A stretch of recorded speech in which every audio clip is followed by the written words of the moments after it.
ask this question anywhere and everyone will say perhaps yes. The question tonight to our Pakistani guests is, why does Pakistan, after having allowed this, continue to lie about how Sarabjit died?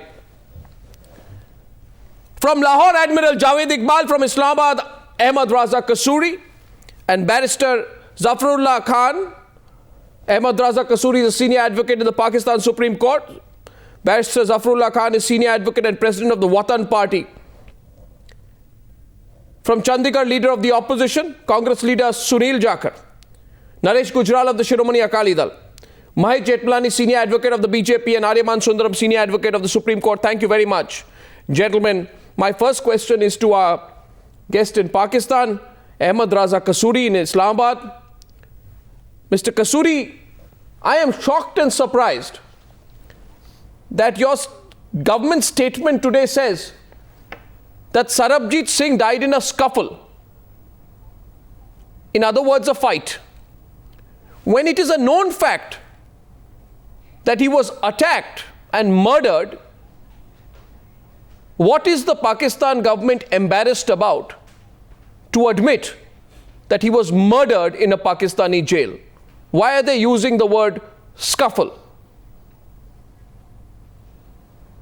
You see, there's no such thing as a statecraft involved in this unfortunate incident. It is at the most a confrontation or inimical relation in the death cell with some Allah Data Chirag Deen, and the jailer should have taken notice of that. No, sir. My question to you is on the statement. No, my question to you is on the statement. I'm asking you about the statement of the government of Pakistan, which certainly involves statecraft. Why is the Pakistan Foreign Office statement on the murder of Sarabjit Singh terming the attack on Sarabjit Singh as a scuffle, indicating that a fight broke out in the prison between Sarabjit and his other inmates? It was not a scuffle, Mr. Kasuri. It was an unprovoked attack with the intention to kill Sarabjit, planned by Pakistani inmates at Kot Lakhpat jail. Even you know that, sir. You see, Sarabjit Singh was arrested in 1990. He was involved in a bomb blast in Faisalabad, and then on espionage charges he was tried and sentenced to death. So you're avoiding my question. His mercy appeal was also... You're avoiding my question on the use of the word scuffle. Answer. You let me answer. So he was sentenced to death. Only his death sentence was pending since People's Party took over, because there was a thinking going on in the country that death sentence should be eliminated. So I think this is certainly a personalized conflict. You see, no, so three times. So three times I ask you, why is it called a scuffle? It's not, sir, it's not state.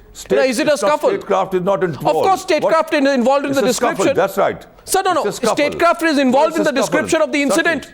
Statecraft is involved in the description of the incident by the Foreign Office. Don't stretch it too far. Sir, I am not stretching it. The word scuffle has been used by your Foreign Office. Your Foreign Office is lying. We are already having a very tight rope walking as far as Indo-Pakistan relations are concerned. 1 minute, sir. We'll talk about Indo-Pakistan relations later. I'm first asking you, do you admit? Let me put that question. You see, if the government of Pakistan wants to lie, it's a personal conflict. No. If the government of Pakistan wants to lie, if the government of Pakistan wants to lie, then it must lie with some semblance of facts behind it. Admiral Javed Iqbal, let me ask you that question. Why is the Pakistani government lying in its Foreign Office statement? Look, you see, the scuffle is the proper word, and you are forgetting one thing. Government of Pakistan has ordered a judicial commission, and you are quite aware of that. A judicial commission is not for every scuffle. This is for a very, for not every Why is your government describing a murder as a scuffle? So why is your government describing a murder as a scuffle? Why is your government describing a murder as a scuffle? Unless unless the Judicial Commission finds it to be a murder, then the government of Pakistan will only say what is apparent. You know, sir, government of Pakistan has established a judicial commission. Sir, I'm sorry. Let the judicial commission. I am so sorry. Judicial commission I am come so to sorry. A conclusion. At least I thought cannot that prejudge. Nobody's prejudging, but let me tell you, sir, school children have scuffles. A person is not murdered in the course of a scuffle, Admiral. You get injured in a scuffle. In a scuffle, you don't. In a scuffle, you don't. In a scuffle, Mr. Admiral, what are you talking about? Admiral, I have exposed right on top of the program tonight the lie of the Pakistani government by calling it a scuffle. Lie. It is the thing is when two inmates fight, such a hard expression. See, it is only a lie. How would you like if I were to say that your Indian government talk always nonsense and makes wrong? See, your statement. Please don't use this. Your statement would not be backed by any fact, and hence it would have no basis. But I want to go on this. I want to get in Aryaman. I want to get in Aryaman. Sir, please. Try to solve the problem. Sir, what is the problem? Who created the problem? Till the very last minute. Till the very last minute, sir, till the very last minute, your government allowed Sarabjit to die. Sir, till the very last minute, India kept requesting Pakistan to consider shifting Sarabjit to some third nation for better treatment. Your country did not allow it. And your reluctance is linked to your upcoming elections on your soil. Since any show of goodwill towards India might boomerang and your government is too scared, your politicians are too scared, your caretaker chief minister has no power, he's worried about a political backlash, and it doesn't matter to you that it may have come at a huge humanitarian cost. And that's the fact, Mr. Kasuri. I think Pakistan should come to terms with the reality. Chief Minister of Punjab has already instituted a judicial inquiry. What judicial inquiry? By a judge of the Punjab High Court. Let the finding of the inquiry comes. Anybody who will be responsible, he will be dealt in accordance with law. Sir, why are you, sir, I don't even want to get into that. I want you to hear some voices from India now. I'd first like to go across to Aryaman Sundaram and then to Mahesh Jetmil. Hear some voices across India today, sir. Because I think this is a point of inflection. And I can assure our guests in Islamabad and in Lahore today that all Indians are saying enough is enough with Pakistan. I'd like to first get in Aryaman Sundaram, please. Aryaman Sundaram, please. Your responses to our guests from Karachi and from Lahore and Islamabad. Mr. Sundaram. Arnab, yes. Arnab, can I say that this is a most unfortunate development which has taken place in any kind of Indo-Pakistan diplomatic reunity.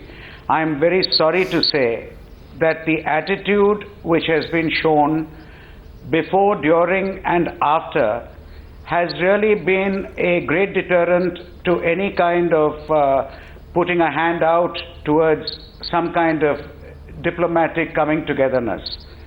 What is the most unfortunate part of it is we all know that the relations between Pakistan and India are brittle, that people of Pakistan, people of India are slightly suspicious of each other. There was a hope that with India has been trying to hold out a diplomatic hand. And this particular incident of Sarabjit Singh, and I'm not talking just about his murder and the aftermath of his murder, I am talking about the entire Sarabjit Singh issue has been made a pivotal factor for the ongoing or the forward moving of Indo-Pakistan diplomatic movement. And unfortunately, Pakistan seems to either willingly or I would hope for their own internal political reasons, hesitantly not accepted this hand of diplomacy and have not taken advantage of a situation which could have come about had they dealt with the Sarabjit Singh issue differently, especially since India was making it a center of a diplomatic reunity. And I'm very sorry that the attitude even today appears to be that to encourage the hawks in India rather than the doves. And I think now people in India are really saying enough of the velvet glove and let's please take out that iron claw And if the government of India does not do so, unfortunately, the people of India are beginning to doubt their own government in not having an iron claw at all under the velvet glove. And all I can say is that Pakistan has done a lot to contribute to a situation where the people of India are going to feel that we have to take a very hard stance against Pakistan, whereas I can tell you that most Indians never wanted this. Most Indians want India and Pakistan to be friends. But unfortunately, this has created enough suspicion among all Indians. Well, I think rather than doves and hawks, what's happening now is that a large number of Indians are becoming realistic as far as Pakistan is concerned, including that's the unfortunate fact that we are now beginning to find that to be realistic, we have to accept that Pakistan has no intention of showing any kind of peaceful gestures to India. And I'm sure the government, I hope the Indian government is going to put some pressure. If two sovereign state diplomatic relations are linked up with a terrorist, well, then your attitude is unfortunately Sir, I'm very sorry, negative. Mr. Kasuri. Mr. Well, Kasuri. I suppose I also refer to your reaction after the murder, during the murder, during the incident, prior to the incident, when you were warned about the possibility of such an incident, allowing the incident to told take you place, it's your a reaction jailed after authority the incident, lapse, and your reaction even today in passing it off as a scuffle. On the wrong side, they'll be dealt in accordance with So it is not a lapse. Mr. Kasuri, with the greatest of respect to you, I must insist. You know it is not a lapse. And yet you are hoping that all our viewers across India will believe it's a lapse. It's not a lapse. You mean to say that an attack was on the basis of a state policy? It is a premeditated act. It is not an act of coincidence. Not. It is a premeditated act. You are too much. No, it is not. It is not. Sorry. Let me give you 4 reasons. Let me give you 4 reasons. Reason 1, there are multiple statements issued by terrorists in your country. Multiple statements issued by terrorists in your country who wanted revenge by attacking Sarabjit. Number 2, there is a number of letters written by Owais Sheikh to Pakistani jail authorities and your government, which your government did nothing about. Number 3, in a letter to his sister, Sarabjit wrote about the threat to his life, and that was also made public. Number 4, there is on record an ex-inmate at that notorious Kot Lakhpat jail of yours who has said the same thing. And number 5, you are fully aware of how your country is run over by terrorists. Knowing all of this, sir, even you know it's not a coincidence. Let me get in Barrister Zafarullah Khan of the Watan Party. Barrister Zafarullah Khan, do you believe Pakistan can still call this a coincidence?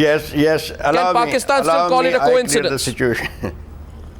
Well, just a minute, please. I condemn this act really and sincerely. And there's a lapse of security, no doubt, in jail. There is a lapse of, I believe, in the treatment. If we are not able to treat him well, I couldn't afford to treat him in a way which should he survive. I think we should have moved it to the third country and given back. No, why didn't your government